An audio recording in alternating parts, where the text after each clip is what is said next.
The following short story is meant to be slightly humorous, but teaches a couple of important lessons.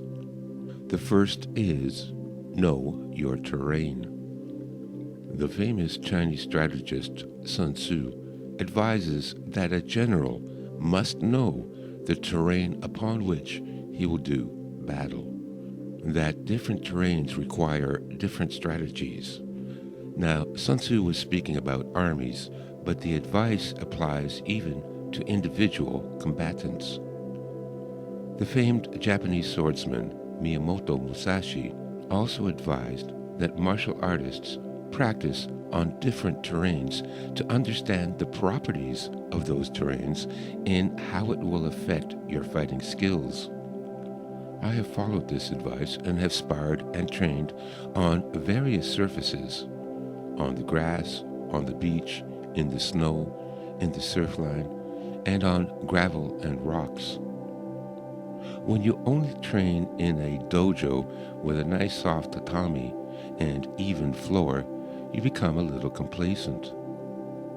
Many, if not most, of the fancy footwork and kicking techniques that look so good in the dojo won't work on rough terrain. Case in point is a sparring match I had back in 1980. In those days, my kung fu brother Dale and I would spend Sundays in the backyard by the pool at his mother's house and invite other martial artists to come up for some training, a little sparring, a swim, and a few beers around the Barbie. One Sunday, this guy comes up that Dale had invited. He was a brown belt in karate and was pretty overweight. Not that that really matters. One of my favorite Hong Kong action stars is Sammo Hung, who was always quite fat, but he had serious skills. So I didn't judge him on that.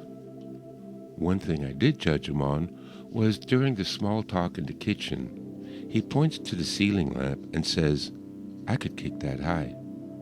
Now, he wasn't tall and he had short legs, plus the extra 40 pounds. There was no way he could jump up and kick 10 feet high.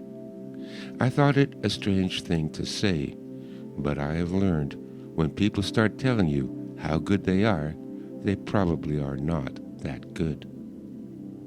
So we train in the yard on the grass, and this guy is up for a little light sparring.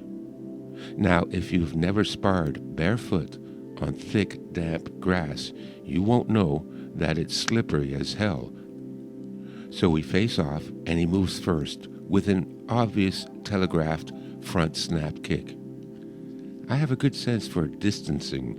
I knew he was way too far away for that kick to come anywhere close to me. So I did not react, but just stood there. Well, as his kicking leg came up, his support leg slipped on the damp grass and slid out from under him. For an instant, he floated through the air, spread-eagled, on his back, before slamming hard to the ground. I guess he didn't know how to break fall either. The next minute, he's groaning, "My back, my back." We carried him to a lawn chair and got an ice pack for his back, but he was done for the day. And that is how I won a sparring match by doing nothing, and why you should know your terrain.